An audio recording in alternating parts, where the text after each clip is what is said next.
It's a little nippy here in Georgia today, but let's get to work. So what we have here is a 1984 W250. I've known about this truck for about 18 years. When I was building my house way back then, my builder owned it, and I always told him if he ever sold it, let me know. Now, it didn't happen exactly like that, but it eventually did show up on my property. So let's take a look at it.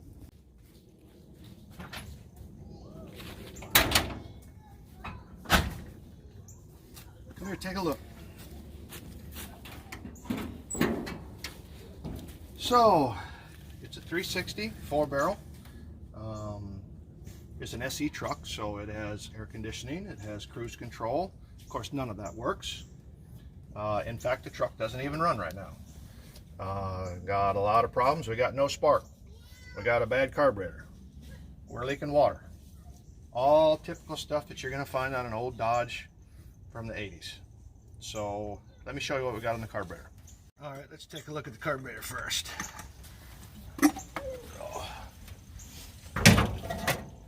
Now, from the factory, that would have been a thermoquad, and this has been changed.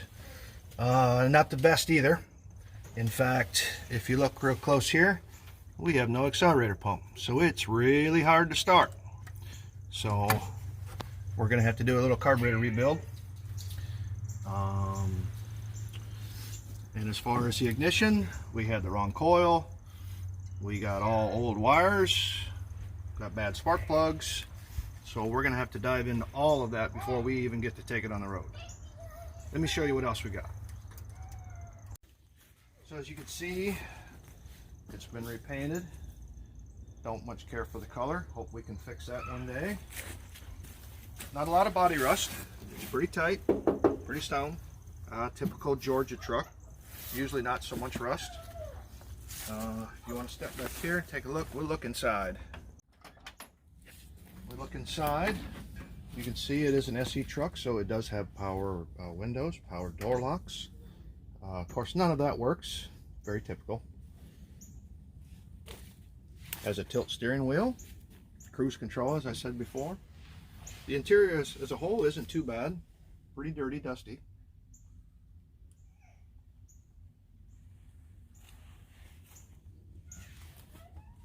Another typical problem with the Dodge, no tailgate working.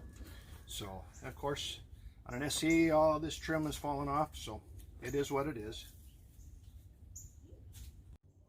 And when I first looked at the truck, I was pretty impressed with the body. But after closer inspection, I see we have a little rust spot. Typical Dodge. So, you saw the truck. Stick around. Let's go ahead and tear into this thing. I think we'll start with the carburetor. So, let's get to work. So, I had to crawl up in here, of course. On a truck, that's what you got to do. Let's go ahead and start disconnecting all the linkages, and then we'll pull the carburetor off in a minute. So let's start over here. Here we have our transmission kickdown and our throttle control. So we'll pull this little clip off. And by the way, if you guys haven't done this before, just take a picture of it before you even start. In case you forget, you know what you're doing. All right, got that off. Springs. Oh my. Okay. And that's one thing you're going to find when someone else has been messing with it. You're going to find stuff that's not factory. This ain't factory.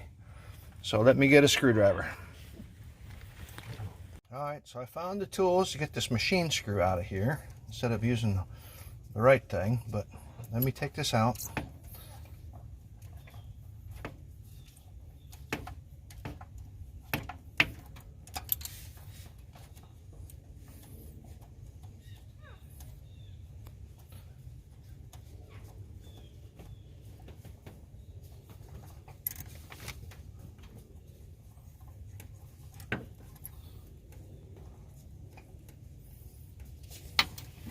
Next, let's go ahead and take this fuel line off. Looks like it's going to have to get changed out. I really don't like that, why they did that. And then we take off, this is the electric choke. Decent enough system, but not how Chrysler did it, but it'll be okay.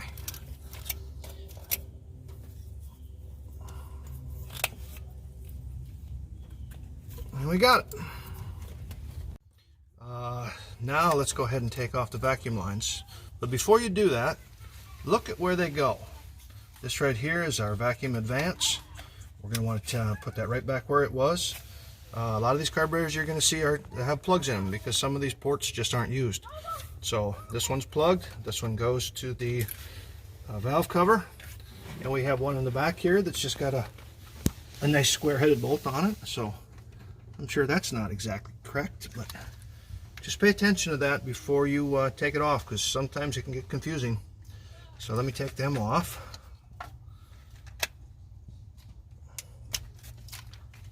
And that one can stay because it's just plugged. So, all right, let me get a wrench and we'll start pulling this carburetor off. All right, so here's the 4 bolts that hold the carburetor down. Let's do that.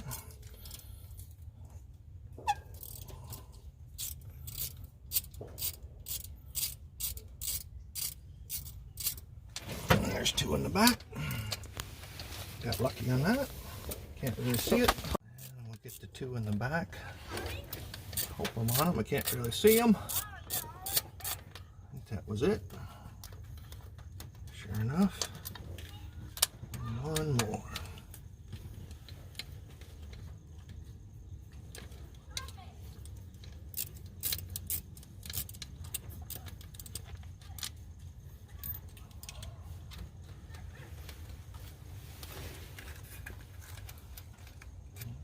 Let's lift it off. Nice and slow.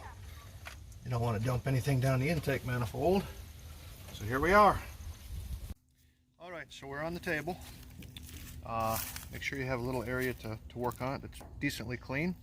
I got a bowl here for parts and nuts and bolts. So it's been a while since I had one of these apart, so I think we'll learn together. Of course, you're going to smell like fuel. And if your wife is like my wife, she doesn't much care for the smell of fuel. But I guess if she wants to ride in the truck, she's going to have to put up with it. So let's start with some of the little linkages. Oh. Turn it around so you can see that little G-clip. Don't lose it. It may or may not come with the kit. So I got that linkage off. Next we're going to have to pull off this electric choke, which means this cover is going to have to come off because there are some bolts underneath this cover. Take a note of where it's at if you feel that it was adjusted correctly. So there's a notch there and a notch there. You're going to have to put it back right where it was. Alright, so we have these 3 little screws.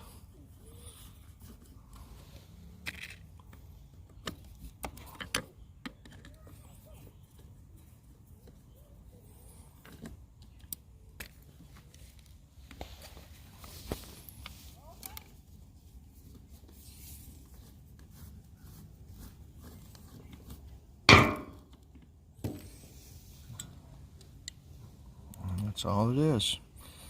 As this heats up from electricity, it's going to move your choke, which is disconnected, but there it is right there. So we take this little gasket off and this little plate, and there you can see the screws that hold this whole assembly on the side of the carburetor. Alright, I'm back. I had to go get one of these little star bits.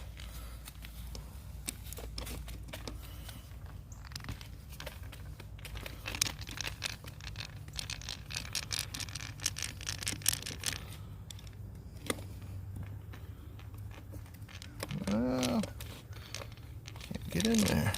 Let's take a look in the hole, see what we got.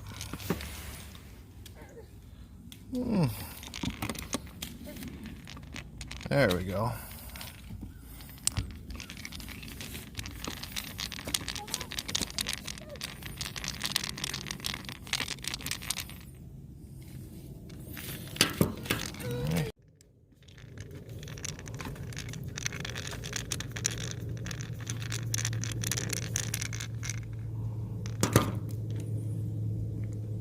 Now when you pull this off, make sure your little linkage on the back stays intact.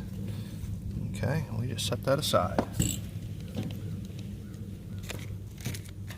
Alright, Alright, so I turned it around again, and this was the first linkage I took off for the accelerator pump, and you can see right here it is broke. So let's go ahead and pull this off. Pay attention to what hole that was in. It was in the top one. Let me set that aside, and I'll have to flip it over and we will pull the little clip out of the bottom.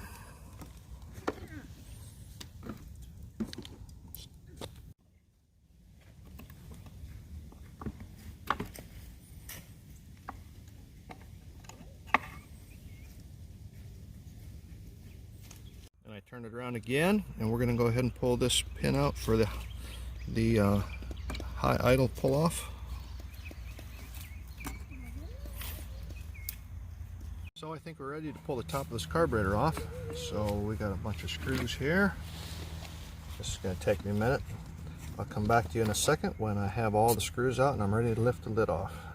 Alright, I think I have all the screws out. Let's lift this off.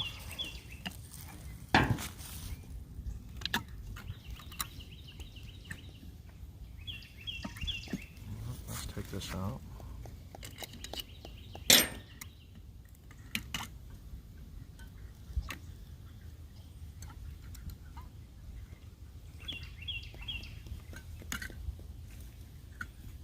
Oh, that gasket material is still hung up.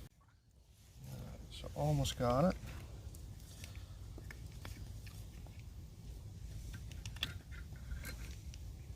Okay, there we are. If you look inside there, you can see all the gunk that has accumulated over the years. And we will clean that out in just a minute. Hey guys, I'm back. I went ahead and run to the parts store and got my carburetor kit. And let me show you how I figured out what I needed. Let me switch the camera around. Right here on the front of the carburetor, you'll see a 1406. That tells me that it's an Edelbrock 600 CFM electric choke carburetor. So this is the carburetor kit I got and my replacement accelerator pump. So I went ahead and drained the carburetor, tipped it over very carefully. Whenever you tip over a carburetor like this, be careful because something might fall out, and if you don't see it, you'll be in trouble. So let me continue to pull it apart for you. The next thing we're going to do is we're going to take apart the injector. This is when the accelerator pump goes down right here, it's going to squirt fuel in here, so when you go to warp speed, it'll be instantaneously and won't fall on your face. So let me take this apart. Now inside of here, underneath here, there should be a little check ball, and so when you take that apart, be very careful not to lose it. Oh, that'll come off easy. If you can see down in there, there's a little rod, and underneath there, there's going to be a little check ball. So I'm going to tip it over, and I'll show you what comes out. And there are the two things that came out. The ball goes in first when you put it back together, and then that little spacer. Alright, the next thing I'm going to do is I'm going to take off the two primary venturies and then the secondary venturies. There's nothing underneath there, so just go ahead and take out your screws and set them aside, and we'll clean them in a minute. One thing to note is on the primaries, they will interchange, and that they are not the same. So keep track of which side each one come from. If there's any question, that little tube will actually stick up through that small little hole in the top of the carburetor. If you have them backwards, you could break something, so just be aware of that. So next, let's go take the idle mixture screws out, and I'll take out the secondary butterflies. They just lift out. And then there's a couple more things you need to be aware of when you take this apart. Notice these two little pieces here, one on each side. If you look at them, they're bent that way. They'll go in either way, but they need to go in just the way they are, or your floats will not fit right. Okay, one more thing we need to do. if you look down inside here at the tip of my screwdriver, there's a jet. And there's a jet right there. There's two more over here. Be very careful when you take those out. They're tight.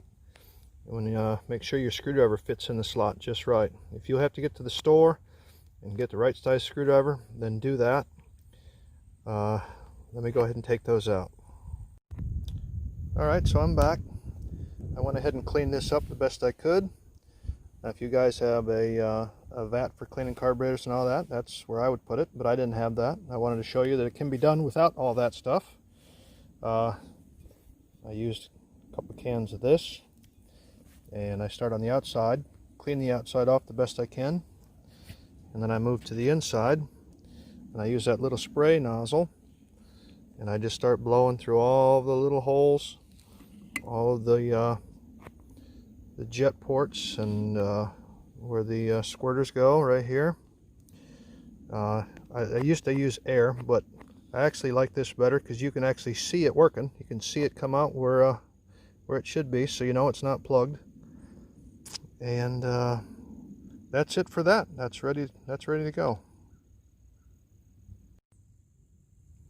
All right, we got it all back together. Got my little spring in here for the accelerator pump. I have my jets in, primaries and secondaries. I have my venturis in. Now, if you noticed that underneath each one of these is a gasket, I like to use just a single edge razor blade to scrape that. And be careful because it is aluminum, so you could nick it pretty bad. Butterflies are in here, so I'm going to go ahead and move on to the top cap and show you what goes on there. So here's the top cap upside down. As you can see, we have two floats. I maybe said that before. There's a needle in seat on each one. So I'm going to go ahead and take the floats out, take the needle in seat out, take this gasket off, and get this cleaned up. Now, I don't take this apart.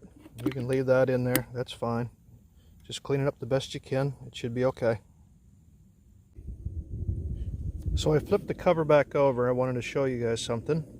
Right here and right here are those metering rods that I haven't really talked about yet, but I took one apart, and here's what's involved in it. Now, this is the little piston, the metering rod. Don't lose this spring because it doesn't come in the kit. And I see no reason to take it apart any farther than this. I'm just going to clean it up the best I can and put it back together and do the same thing to the other side. Alright, so we have it back together. New gasket, got the new needle and seats in on both sides. I wanted to show you this. When you put a new needle and seat in, the manual is going to tell you to adjust the floats to being level with the bottom of the top piece of the carburetor. So I got those adjusted. One thing you'll notice is I did not put the metering rods back in yet. When you put this on, it's easier to put those in after it's all put together. So that's next. Alright, top cap is on. You can see I got my brand new accelerator pump in. That was easy. I typically put a little bit of grease on the plunger just to protect it till it's got some fuel in it. I'm going to go ahead and try to do this one-handed, but let's put one of those metering rods in. So put the little, there we go, put the little spring in, and then you can see here there's a little cup where that spring's going to go into. Just put it in there. Make sure it goes over the spring. And that's it. Now I just have to put the cap on and do the same thing to the other side. Let's do that now. Well, I've jumped ahead just a little bit, but let me catch you up. So I ended up putting this rod on, the choke rod or the high idle rod, I'm not sure what to call it, and finished hooking this up. Luckily, like I showed you before, that plastic piece was missing on this carburetor when I got the truck. And I was lucky enough to find that little S pin just laying up here, just waiting on me. So got to put that back on. I'm glad I didn't have to hunt for that. I got the idle mixture screws in. I typically run them all the way in till they bottom out gently. You don't want to hog on them. And then I back them out 2 turns on both sides. At least that's a good place to start. I got the electric choke bracket on with that little rod right here. Luckily they had a new clip in there for me because mine went flying. So the next thing to do is just put the plastic cover on there, and we're done. Well, there it is. It's done. I finished putting this cover on and got it pretty close to adjusted. That you're going to rotate this to control how strong your choke goes on. Won't really know if it's right until you actually get the truck running. Just want to say thanks for watching. This was my first video. I want to show you guys that anyone can do this stuff. There's no magic here. This is your first carburetor. You got a truck that doesn't run. Don't be afraid to tear into it. Take your time, take some pictures, read about it. With the internet and everything else, all the answers are out there. So don't be afraid. I rebuilt this carburetor with 2 cans of carburetor cleaner and a couple of hand tools. So until next time, get to work.